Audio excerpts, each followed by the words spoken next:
हाँ स्टूडेंट्स, आज हमारा टॉपिक है फंक्शंस एंड बाइनरी रिलेशंस। सबसे पहले हम बात करेंगे फंक्शन के ऊपर कि फंक्शन दर हकीकत में क्या है।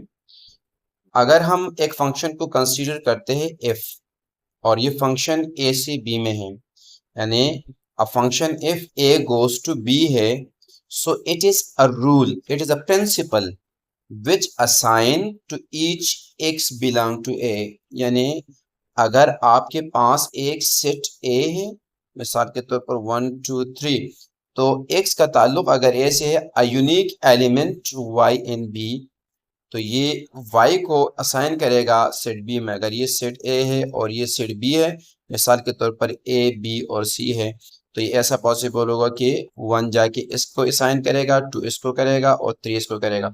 यानी कहने का मकसद ये है कि ये जो आपके पास इनपुट है, इस पे आपके पास यहाँ एक आउटपुट आना चाहिए। ये दर हकीकत में एक बेसिक प्रिंसिपल है जिसे फंक्शन कहते हैं।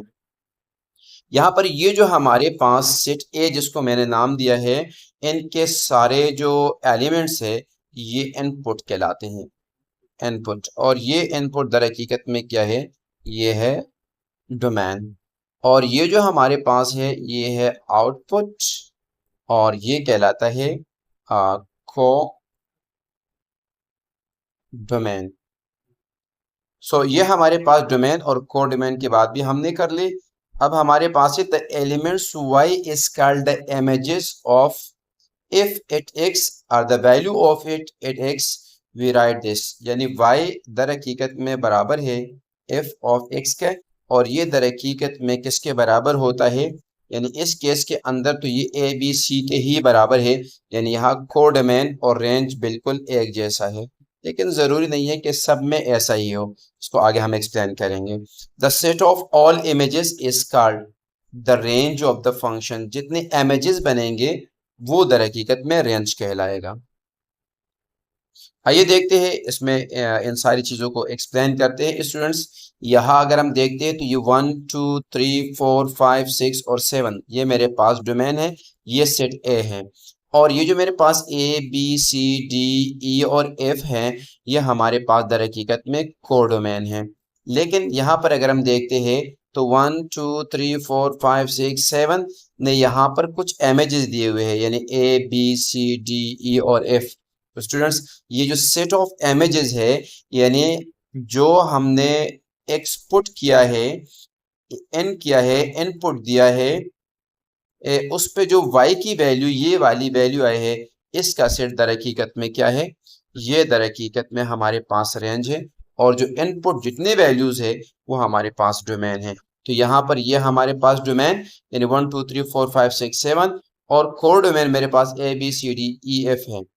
द इमेजेस कनेक्शन जो हमारे पास है, यानी ये जो इस तरह का एक एरो हमारे पास हम लेके जा रहे हैं स्टूडेंट्स, ये एरो दर हकीकत में बताता है कि ये फंक्शन ए टू बी है। ए टू यानी इफ और ए गोज टू बी, इसका मतलब ये होता है कि this function is from A to B.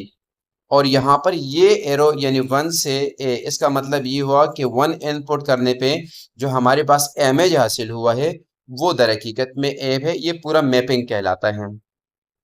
अच्छा, यहाँ पर हम देखते हैं कि 5 इनपुट पे हमारे पास ई आया है और 6 पे भी हमारे पास ई आया है, तो ये पॉसिबल है। यानी एक इनपुट पे एक आउटपुट होना चाहिए। तो पॉसिबल है कि 5 पे भी हमारे पास आउटपुट ई आ रहा हो, और 6 पे भी पॉसिबल है कि ये हमारे पास वैल्यू ई आ रही हो। इससे कोई फर्क नहीं पड़ता है। हाँ, लेकिन इसका वाइस वर्सा नहीं हो सकता है कि सी पर भी 5 आ रहा हो और डी पे भी 5 आ रहा हो, ये पॉसिबल नहीं है, फिर वो फंक्शन नहीं होगा। अच्छा, उसके बाद मैथमेटिकल इंटरवल्स की हम बात करते हैं। यहाँ पर दो ही इंटरवल्स की मैं बात करूंगा। एक हमारे पास है ये राउंड ब्रैकेट में ए और बी।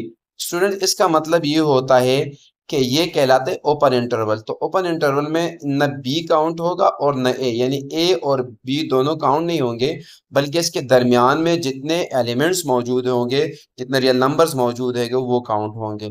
लेकिन इसके बरक्स अगर हम क्लोज इंटरवल्स की बात करते हैं, तो क्लोज इंटरवल में हमारे पास ए और बी भी काउंट होता है, और इनके दरमियान जो एलिमेंट्स हैं वो भी काउंट किए जाते हैं। Thank you for watching my videos.